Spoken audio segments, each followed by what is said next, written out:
the best thing that you can do is, one, of course, lead them into prayer. Encourage them to pray. Pray with them. Pray for them. And I'm not just talking about, now lay me down to sleep, please bless my girlfriend, because she got a whole lot of issues, amen.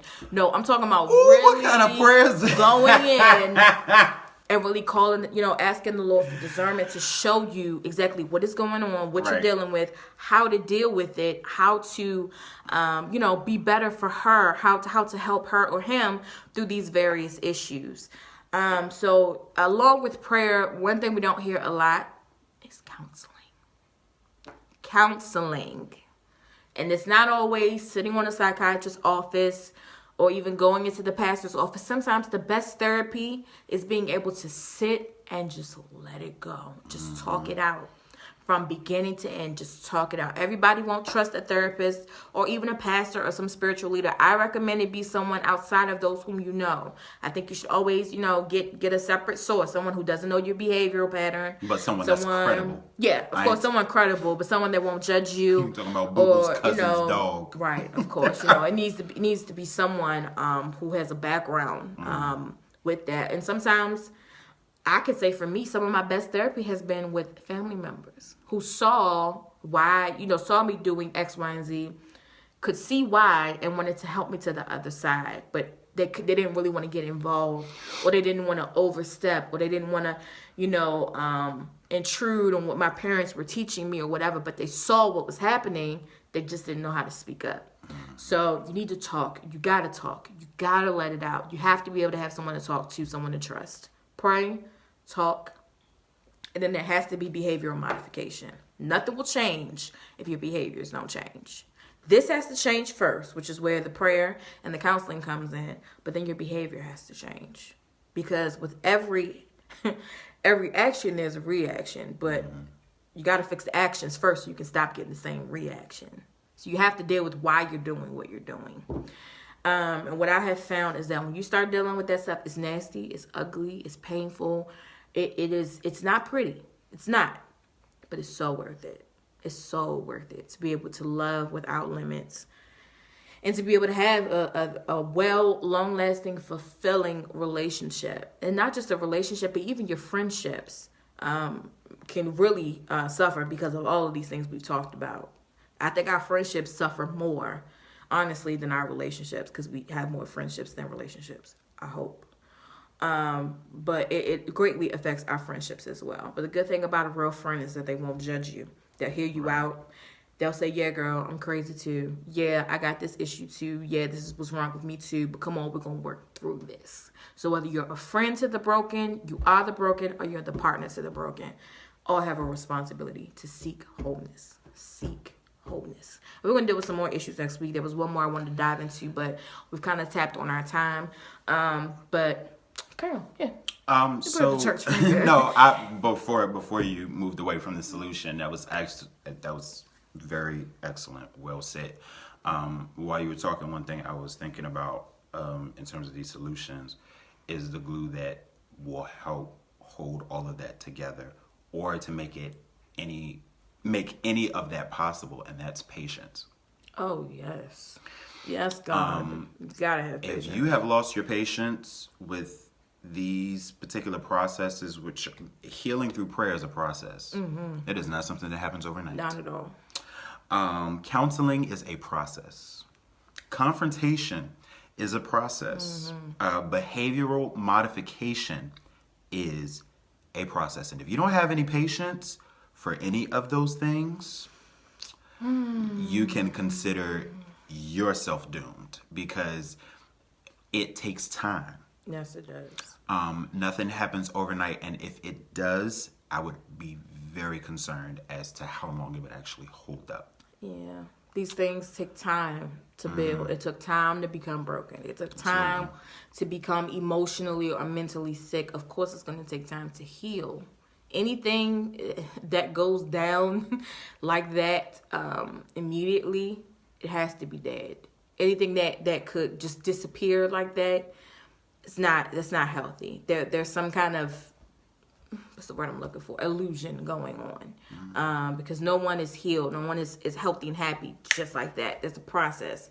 There's medicine. There's therapy. There's rest. There's things that go into becoming well. And on the flip side, if something swells immediately, don't just automatically think there's growth. It could very well be infection.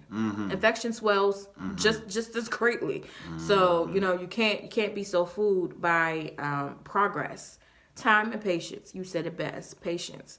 I tell people all the time, there are some things I have the patience of Job for and other things I don't. And I ask for God to give me the patience for them so that I can be patient with myself and be patient with other people as they're patient with me. You see how that works? It goes all the way around. You need patience. You need it. And parents, when it comes to your children, you most certainly need it. And I'm not just talking about the common stuff like, behavioral problems or things of that nature, but even the way that the child thinks. We have some, there are times where we want to be in denial about certain things, and unfortunately certain problems carry on a little longer than they need to.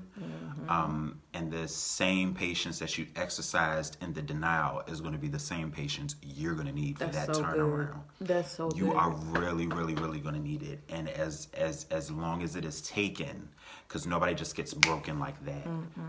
It never happens like that. Brokenness is a process. Oh, yes. And the patience that you need, or the patience that was, or the time, I should say, the time that was used for the brokenness is, you're going to need the same amount of patience to combat that in order to receive the healing that you need. Absolutely. And I can speak about that from experience, because I've had some friendships and some relationships that took some time to build. And it seemed like everything was crumbling quickly at one point. And I realized, as much as I said, oh, well, you know what, I'm over it, I was straight up lying to myself for months, knowing that in my head, I'm like, yo, what the heck? Still trying to wrap my mind around, everything has been said and done. The damage has been done. And I had a made up mind to be healed, but my heart was just like, nah, bruh, it ain't that easy. Like, you got to give me a second. So anybody else that came in my immediate vicinity who appeared to be overly friendly, what did I do? I shut down. And you just have to realize that stuff takes time. Oh, yes.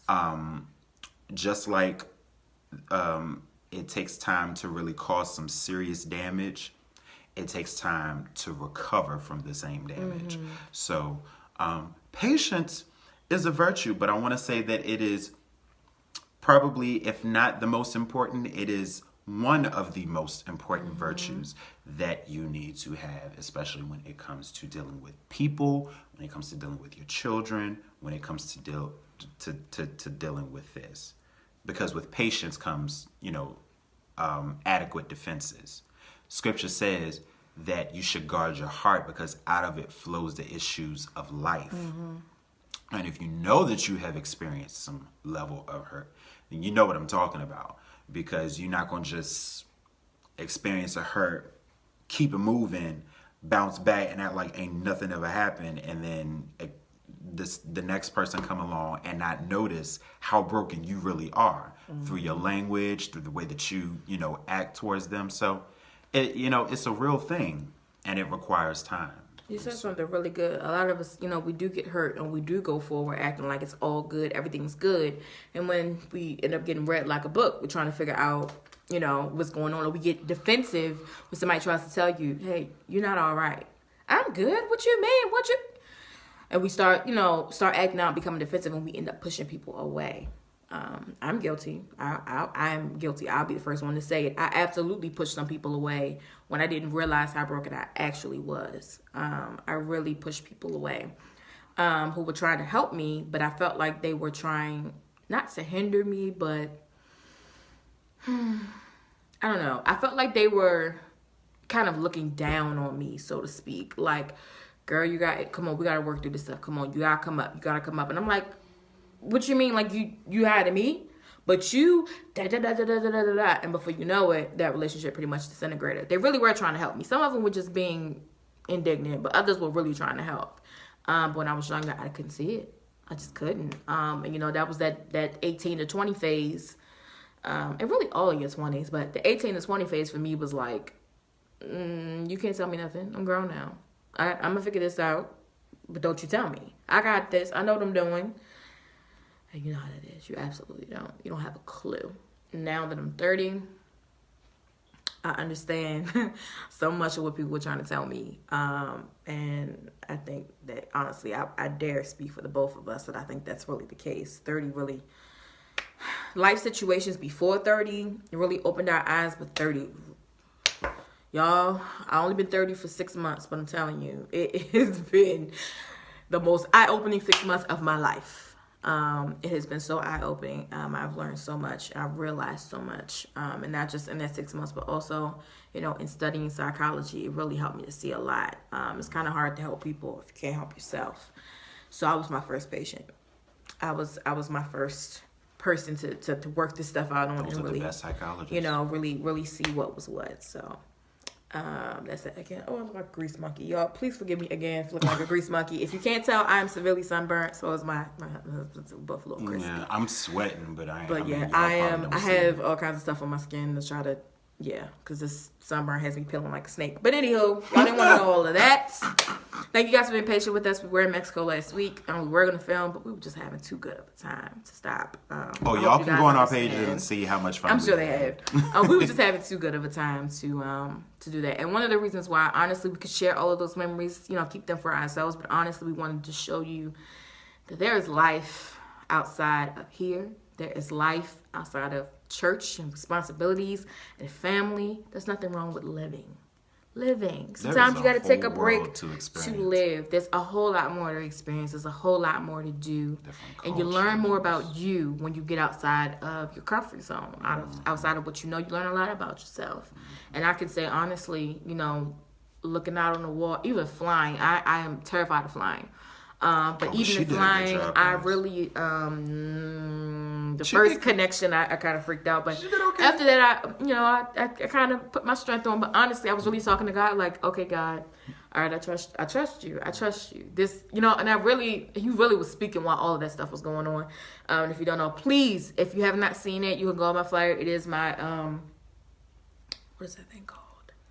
It is the big picture on my profile. What is that thing called behind your profile picture?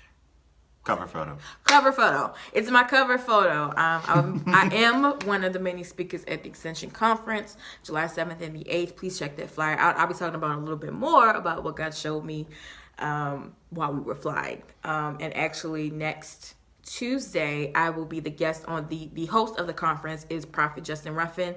I will be featured on his Tuesday talk session. It is a live session. I will share it on my page. I'll be tagged so you all be able to come on in. I believe the session starts at 7 o'clock on Tuesday, and I will be talking a bit more about that. I won't jump into all of that. You guys gotta wait. Wait till Tuesday and then sign up for the conference. It's $20. We are sponsoring, each of us is sponsoring 2 people. So the first 10 people to reach out to him or I by Saturday noon, your registration will be covered. Ain't God good? Yes, don't let $20 be the reason why you don't get your breakthrough, saints. It's just not that deep. Right. So please come on out if you are in this area. And even if you are not, it is well worth the travel. I promise you. Joanne, the dolphins were awesome. I have loved dolphins all of my life. I wanted to swim with them, and this beautiful man made it happen for me. Surprised me very early in the morning, and I don't know if y'all know, it is not cheap. Okay, it is not cheap to swim with dolphins. I've really wanted to get pictures and videos and stuff like that. I did find our pictures online. But thank God. Some of them. They don't have a lot of you though, for some reason. But that's fine. We'll deal with that later. Yeah. But anyway, I hope you guys have been blessed. Again, thank you for your patience. We are going to continue next week. Next week, we're going to talk about social issues, and then we're going to dive into those relationship issues that break us, that affect how we go forward in relationships. So, that said, thank you all so much. I know that the Empire season is over, so we have a bit more of our audience back. We're not competing with time. So since you guys don't have anything more, really juicy to watch, come on through with us. Come and talk with us. All right. Well, we Yes, have we're some gonna have to find guests some juicy and stuff to talk about. I think this is juicy enough, honey. It is. It's a start. So, you guys, come on back. We love you guys. If you've not already, please go on over to our Kingdom Covenant page. Please please share this broadcast. There's not one person on your friends list that's not affected by this. Somebody. Everybody's in a relationship. If you're single, if it's a friendship, everybody's dated. Some want to be